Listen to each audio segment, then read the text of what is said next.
సదస్సులు సమావేశాలు కూడా నిర్వహించి మీకు మద్దతు తెలిపినటువంటి కొన్ని సంఘాలు కూడా నిరసన తెలుపుతున్నటువంటి విషయాన్ని మీరు గుర్తుంచుకోవాలి.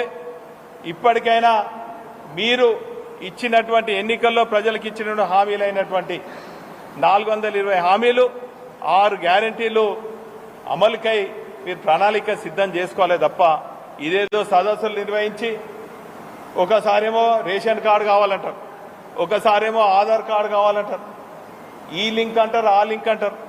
ఆఖరికి ప్రజలకు మీకు లింక్ తెగుతుంది తప్ప వేరే ఏం కాదని కూడా ఈ సందర్భంగా తెలియజేస్తున్నాను. ఈరోజు మీరు గమనించినట్టయితే అన్ని నగరాలలో ప్రత్యేకించి హైదరాబాద్ తర్వాత వరంగల్ నగరంలో కూడా అనేక మంది పేదలు నివసిస్తున్నారు. ఈరోజు ఈరోజు రైతు రుణమాఫీ చేసిందని చెప్పి కొంతమంది కాంగ్రెస్ కార్యకర్తలు సంబరాలు చేసుకుంటున్నారు.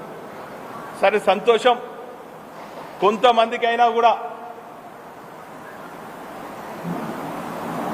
రుణమాఫీ చేసినట్టు ఒక పండుగ వాతావరణంలో సంబరాలు చేసుకుంటున్నారు. వాస్తవంగా వీళ్ళు విడుదల చేసింది 6,700 కోట్లు. కానీ వాస్తవంగా గతంలో 1,00,000 లోపు రుణమాఫీ కావాలంటే 17,000 కోట్లు ఆనాటి ప్రభుత్వం, ఆనాటి ముఖ్యమంత్రి కేసీఆర్ గారు 1,00,000 లోపు రుణమాఫీ కావాలంటే 17,000 కోట్లు వెచ్చించడం జరిగింది. మరి ఈ 6,700 కోట్లు ఎక్కడికి సరిపోతుంది, ఎంతమంది సరిపోతుంది అని చెప్పి నేను ఈ సందర్భంగా కాంగ్రెస్ ప్రభుత్వాన్ని డిమాండ్ చేస్తున్నా. కరెంటు కూడా పోయింది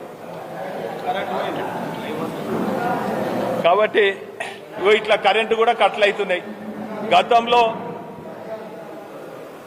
రెప్పపాటు కూడా కరెంటు కాకుండా చేసేది. ఇప్పుడు సాక్షాత్తు ప్రెస్ మీట్లనే మేమంటే అబద్ధాలు అంటారు. వాస్తవంగా ప్రెస్ మిత్రులు కూడా ఈ కోతల గురించి సరిగా రాయాలి, సరిగా చూపాలని చెప్పి పత్రికా మిత్రులకు అందరికి కూడా విజ్ఞప్తి చేస్తున్నాను.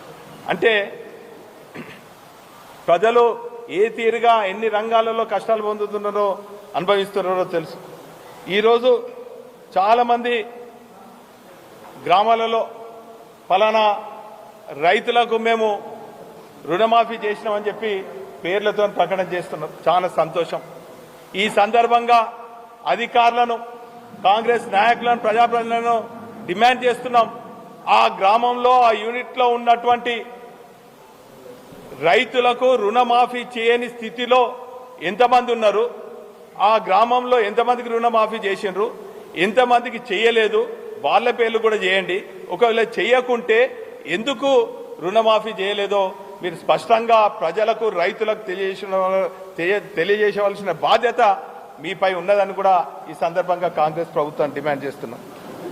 గతంలో చూస్తే 11 విడతలలో 72,000 కోట్ల రూపాయలు రైతు బంధు ద్వారా 30,000 కోట్ల రుణమాఫీ చేసినటువంటి ఘనత గత ప్రభుత్వం కేసీఆర్ గారికి దక్కిందని కూడా ఈ సందర్భంగా తెలియజేస్తున్నాను. మరి ఒక పక్క రైతులు అనుకోండి, నిరుద్యోగులు అనుకోండి, విద్యార్థులు అనుకోండి, అనేక వర్గాల ప్రజలకు మోసం చేసి కాలయాపన చేసి 7 నెలలు గడిచింది. ఇదొక పక్క అయితే, మరో పక్క పేదవాడు పొట్టకూటి కోసము గ్రామీణ ప్రాంతాల నుంచి పట్టణాలకు వచ్చి ఎక్కువ ప్రభుత్వ స్థలాల్లో లేక ఇతరత్ర స్థలాలలో ఎండిపోయినటువంటి చెరువుల్లో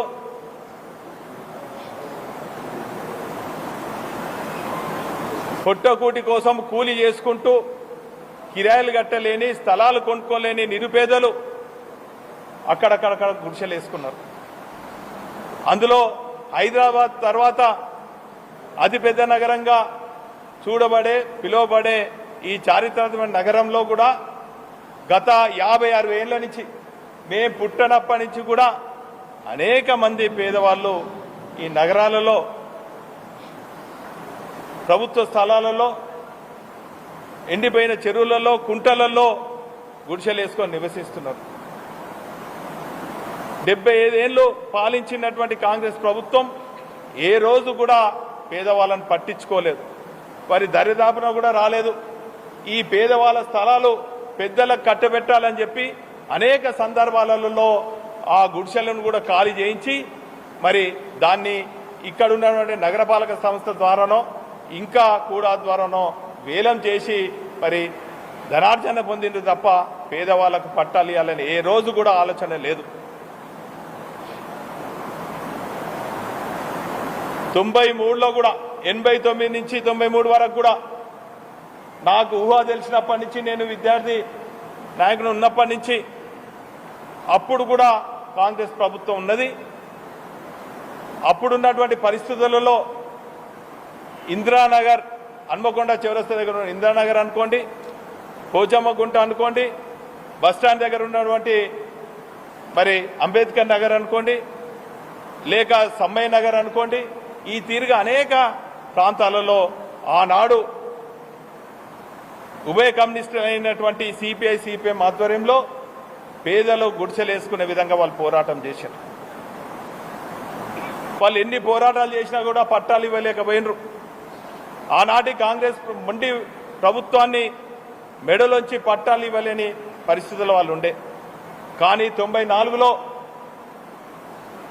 మా సోదరుడు స్వర్గీయ దాస్యం ప్రణయ్ భాస్కర్ గారు ఈ ప్రాంతం నుంచి, హన్మకొండ నియోజకవర్గం నుంచి గెలిచిన తర్వాత ఈ నగరంలో అనేక మందికి ఇప్పుడు నేను చెప్పబడినటువంటి ఇందిరానగర్, సుధానగర్, సమ్మయ్య నగర్, అంబేద్కర్ నగర్లో తదితర ప్రాంతాలలో స్వయంగా వచ్చి పట్టాలు ఇచ్చినటువంటి చరిత్ర మా కుటుంబాన్ని కూడా సందర్భంగా తెలియజేస్తున్నాం. ఆ తదుపరి ఉమ్మడి కమ్యూనిస్ట్ పార్టీలన్నీ కూడా ఎన్నో పోరాటాలు చేసి అనేక ప్రాంతాలలో గుడిసెలు వేసినటువంటి సందర్భంలో 2004 నుంచి 2009 వరకు కూడా కాంగ్రెస్ ప్రభుత్వం ఉండే. ఆనాడు కూడా 2005లో నేను టీఆర్ఎస్ పార్టీ కార్పొరేటర్గా ఉంటుంది. ఆ రోజు కూడా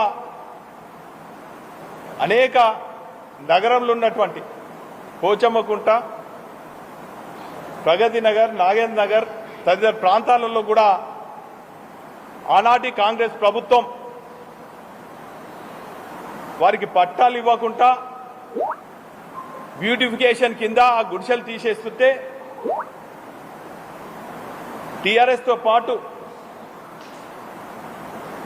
కలిసి వచ్చే సంస్థలు, సంఘాలతోని కలిసి వచ్చే కమ్యూనిస్ట్ పార్టీలతో కూడా ఉద్యమం చేసి దాన్ని ప్రతిఘటించి ఆపించినటువంటి విషయాన్ని మీ ద్వారా ప్రజలకు తెలియజేస్తున్నాను.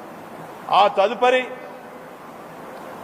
2009లో శాసనసభ్యుడిగా అయినప్పటి నుంచి తెలంగాణ రాష్ట్రం ఏర్పడిన తర్వాత